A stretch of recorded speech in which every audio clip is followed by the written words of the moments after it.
Iran के हमलों का यहाँ बदला लिया है। ईरान के सैन्य ठिकानों पर सटीक हमले किए गए हैं, ये आईडीएफ की ओर से बार बार कहा जा रहा है। तो जिस तरीके से आईडीएफ की ओर से ईरान पे हमला किया गया है, ईरान पे हमलों को लेकर के आईडीएफ की ओर से बड़ा बयान सामने आया है और उनकी ओर से दावा किया जा रहा है कि जो हमारा मिशन था वो सफल रहा, हमने नुकसान बहुत ज्यादा कर दिया है। ईरान के सैन्य ठिकानों को यहाँ पे निशाना बनाया गया है। तो देखिए, शुक्रवार की देर रात ईरान के कई शहरों में लगातार धमाके की आवाज सुनाई देती है। ये धमाके की आवाज मिडिल ईस्ट तक सुनाई देती है।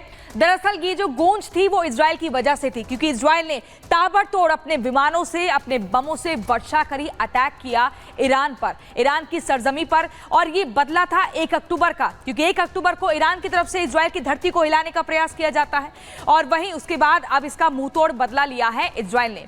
अब इसके बाद सवाल ये उठ रहा है कि क्या इसका पलटवार करेगा ईरान या फिर यहीं पर डर कर बैठ जाएगा? ये बड़ा सवाल है। पूरी खबर इस रिपोर्ट में देखिए।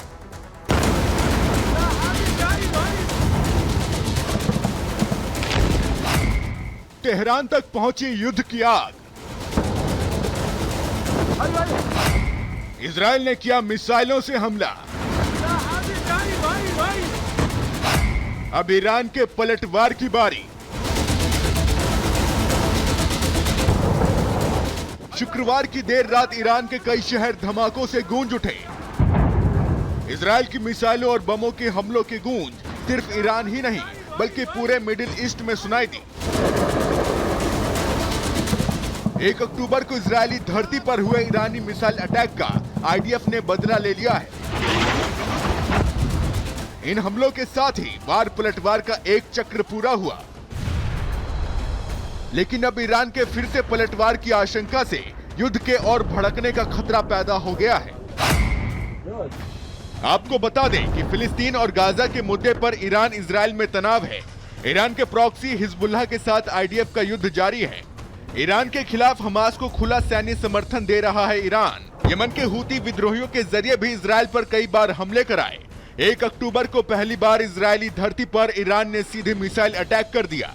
इसी हमले के बाद अब इजराइल ने भी ईरानी धरती पर सीधी सैन्य कार्रवाई की है। पिछले साल 7 अक्टूबर को इजराइल पर हमास के हमले के बाद दोनों देशों में तनाव बढ़ रहा है। दोनों देशों के बीच करीब 2000 किलोमीटर की दूरी है, जिसकी वजह से अब तक दोनों देश एक दूसरे पर सीधे अटैक की पॉलिसी से बच रहे थे। लेकिन हिजबुल्लाह और हमास के नेताओं के इजरायली हमलों में मारे जाने के बाद ईरान ने अपना धैर्य खो दिया और इजराइल पर सीधे मिसाइल अटैक कर दिया। इसके बाद इजराइल को भी ईरान पर पलटवार का मौका मिल गया, जिसका अंजाम तेहरान पर हवाई हमलों के रूप में दिखा। माना जा रहा है कि जल्द ही ईरान भी अपनी ताकत दिखाने के लिए फिर से इजराइल पर हमला कर सकता है। ईरान फिर से इजराइल पर मिसाइलें दाग सकता है, इजराइल पर फाइटर जेट से बमबारी कर सकता है, इराक में मौजूद मिलिट्री से हमले करवा सकता है। सीरिया की धरती से भी इजराइल पर अटैक संभव है। समंदर के रास्ते भी मिलिट्री शिप से हमले की आशंका है। मिडिल ईस्ट में मौजूद अमेरिकी सैन्य ठिकानों को भी निशाना बना सकता है। फिलहाल मिडिल ईस्ट में तनाव बढ़ता जा रहा है। जानकारों का कहना है कि अगर इजराइल पर ईरानी हमले तेज हुए तो खुद अमेरिका भी इस युद्ध में कूद सकता है, जिसका असर मिडिल ईस्ट ही नहीं बल्कि पूरी दुनिया पर पड़ेगा। Bureau report, Republic Bharat. और सीधे रुख करेंगे अपने खास मेहमानों का। मैं आपके पास संजय सोई जी, जिस तरीके से देखिए निकल के समय में खबर आ रही कि अब इजराइल ने वार तो कर दिया, लेकिन अमेरिका की जो भूमिका है वो काफी अहम हो जाती है, क्योंकि अमेरिका लगातार ये इस बात को लेकर प्रवोक कर रहा था कि इजराइल को पलटवार करना चाहिए। और इस बीच बड़ी बात दरअसल ये भी कि अमेरिका के रक्षा मंत्री से बातचीत भी हो रही है।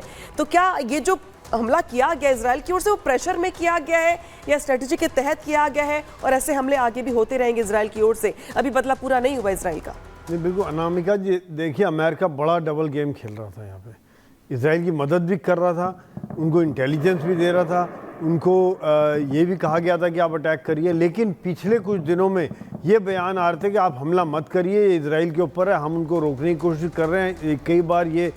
कई बार डिस्कशन में ये भी बात निकल के आई है कि 5 नवंबर जब इलेक्शन है तब तक शायद इजराइल हमला ना करे। ये सब देखते हुए क्योंकि अमेरिका नहीं चाहता अगर ये हमला हुआ, दुनिया में ऑयल प्राइसेस बढ़े, तेल की कीमतें बढ़ी, दुनिया की शेयर मार्केट डाउन हुई, तो एक हाहाकार मच जाएगा, यूरोप में हंगामा हो जाएगा, बाकी जगह अमेरिका में पहली महंगाई बहुत ज़्यादा बढ़ी हुई है।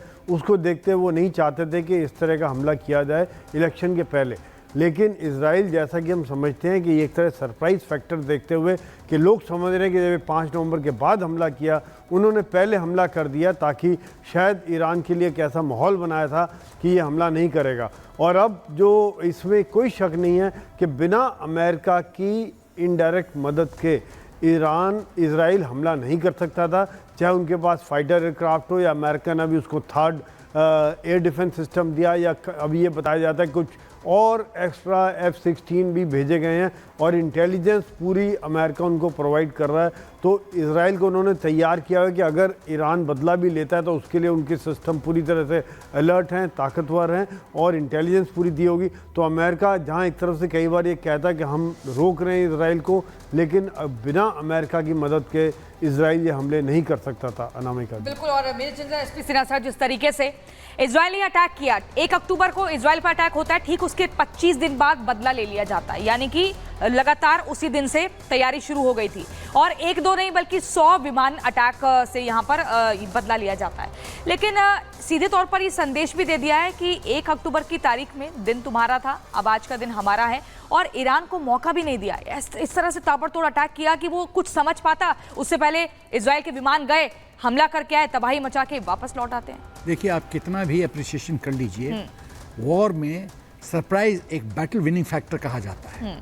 सरप्राइज कि आप कहीं एक्सपेक्ट करें यहाँ अटैक आएगा, प्लेस वाई पे अटैक हो जाता है, पहली बात। दूसरी बात, अटैकर के पास एडवांटेज रहता है ground of choosing, time of choosing, methodology, तरीका। ये अटैकर के पास एडवांटेज रहता है, डिफेंडर के पास नहीं रहता है। ईरान तो जानता था कि अटैक आएगा, लेकिन आप प्लान कर सकते हैं प्लेस ए पे आएगा, बी पे आएगा, ऐसे आएगा, एयर से आएगा, ये तो पता है, मिसाइल से आएगा, फाइटर जेट से आएगा, ये सब कंटीजेंसी है। But actual execution pin point करना बहुत मुश्किल है। दूसरी बात है, क्या ईरान इतना सक्षम है कि एयर स्पेस में इजराइल के एयर पावर को चुनौती दे सकता है सक्सेसफुली? फाइटर जेट 100 आते हैं, अपना मिशन कंप्लीट करते हैं और वापस चले जाते हैं, और एक भी फाइटर जेट बर्बाद नहीं होता है। ये दिखाता है, कई चीज़ दर्शाता है। पहला, स्ट्रेंथ इजराइल का एयर पावर का। दूसरा, ईरान का एयर डिफेंस सिस्टम क्या इतना सक्षम नहीं है कि इजराइल का एक भी एयर फाइटर जेट बर्बाद कर दिया? नहीं किया। तीसरा चीज़ कि उनका जो ऑपरेशन, जो फाइटर जेट्स का जो उनका कॉम्बैट पूरा उनका जो स्ट्रक्चर होता है, जो फाइटर जेट विमान उड़ते हैं टीम की तरह से, एक दूसरे को प्रोटेक्शन देखते हुए किस तरह से प्रोटेक्ट करते हैं अपने एडी वेपन सिस्टम के ईरान से, तो ये सब चीज़ महत्वपूर्ण रोल अदा करता है। भविष्य में क्या होगा? पॉज होगा, रिकूप होगा, फिर ऐसे ही हरकत होगी जब तक जंग खत्म नहीं होता है। लेकिन संजय सोई जी, यहाँ पे जंग खत्म तो नहीं हो रही है, यहाँ पे मुझे लगता है कि और शुरू हो जाएगी, क्योंकि अब ईरान पलटवार करने की बात कर रहा होगा। अब तक तो जिसके प्रॉक्सीज थे, चाहे हमास हो चाहे हिजबुल्लाह हो, वो हमले कर रहे थे, लेकिन ईरान पे अटैक के बाद अब इजराइल भी दिन गिन रहा होगा कि ईरान कब पलटवार करे। ईरान की ओर से स्ट्रैटेजी क्या हो सकती है आपकी ओर से, आपके अनुभव के हिसाब से? देखिए, ईरान के पास कई ऑप्शन हैं। क्या वो अपनी प्रॉक्सी से हमले और बढ़ाएगा, यानी कि हूथी, हिजबुल्लाह और हमास तो खैर अब ज़्यादा ताकत नहीं रह गया, या फिर अमेरिका की बेसिस पर हमले करेगा, जो इराक, सीरिया वगैरह में उनकी जो बेसिस है उनके ऊपर हमला करेगा, या पूरी दुनिया में जहाँ जहाँ इजराइल की फैसिलिटीज़ हैं या इजराइल के लोग हैं वहाँ पर कुछ हमले किए जाएंगे, और या फिर इजराइल के ऊपर डायरेक्ट एयर या मिसाइल या ड्रोन्स के द्वारा हमला करेगा। अभी देखा जाए तो 1 अक्टूबर से अभी तक में कुछ बदलाव आ गए। इजराइल अभी ज़्यादा तैयार है, क्योंकि तब एक बैलिस्टिक मिसाइल के खिलाफ उनके पास ज़्यादा अच्छा एयर डिफेंस सिस्टम नहीं था, लेकिन थर्ड मिलने से अभी उनके पास बैलिस्टिक मिसाइल के खिलाफ भी एयर डिफेंस सिस्टम है। क्रूज़ मिसाइल और ड्रोन्स और एयरक्राफ्ट के खिलाफ उनके पास पहले ही एरो 2, एरो 3, डेविड स्लिंग और आयरन डोम है। तो ये सब मिलके उन्होंने एक तरह से पूरा अपना कवर किया हुआ अच्छी तरह से।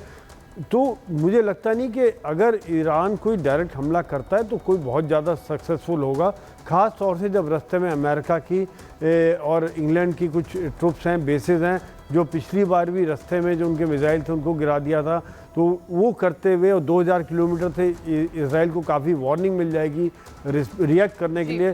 तो शायद ये मुझे लग रहा है कि और प्रॉक्सीज़ के द्वारा फिलहाल करेगा, लेकिन ईरान करेगा कुछ समय लेकर, कुछ समय बाद जरूर करेगा, टोकन हमला भले ही करना पड़े लेकिन करेंगे जरूर। Major general SP Sinha sir, अब कुछ दिनों बाद ईरान हमला जरूर करेगा, जैसा कि सर यहाँ पे मेजर जनरल संजय सोई दावा कर रहे हैं। 25 दिन हो सकते हैं वो भी, या इससे कम में मुंह तोड़ जवाब दिया जाएगा? और क्या अगर इतिहास को देखें तो इस बार की उनका जो स्टाइल है वो क्या होगा? पहले डराएंगे फिर हमला करेंगे, या वो भी ऐसे एकदम चौंकाने वाला हमला करेंगे? हालांकि अमेरिका ने कहा है कि इजराइल का ये हमला सेल्फ गोल में था। देखो, ऐसा है कि किसी भी देश को शक्ति कहाँ से आती है? उसके ट्रुप से, उसके वेपन सिस्टम से, उसके इक्विपमेंट से।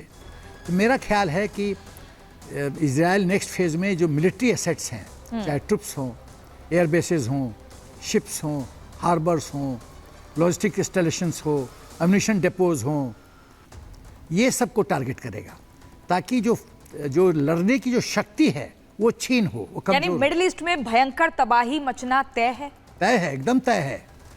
जब तक मिडिल ईस्ट के होश ठिकाने नहीं आएंगे, वो नहीं समझेंगे कि वॉर उनके हित में नहीं है। एक देश है, वो एग्जिस्ट करना चाहता है शांति के साथ, और आप उसको जीने नहीं देते हो, आप उसको प्रोवोक करते हो, आप इजराइल की औरतों बच्चों के साथ बलात्कार करते हो, दुर्व्यवहार करते हो, और आप समझते हो कि इजराइल एक कमजोर देश है। इतनी हाई टेक्नोलॉजी, आप देखिए पेजर वगैरह का जो जिस तरह से टारगेट किया गया है आतंकी के बॉसेस को, आप देखिए, कमाल की बात है। 18 बंकर का नीचे जाके फुल प्रिसिशन के साथ एकदम जो लीडर्स को मार दिया जाता है। ये सब कैसे पॉसिबल है? आप ऐसे देश के साथ लड़ना चाहते हो? शांति टेबल पे आओ, अच्छा रहेगा, सब जगह शांति रहेगी, विश्व का कल्याण होगा। शांति की संभावना कहीं दूर तक नहीं दिख रही है। नहीं हो सकती, सोच में कीड़ा है, नहीं हो सकती है।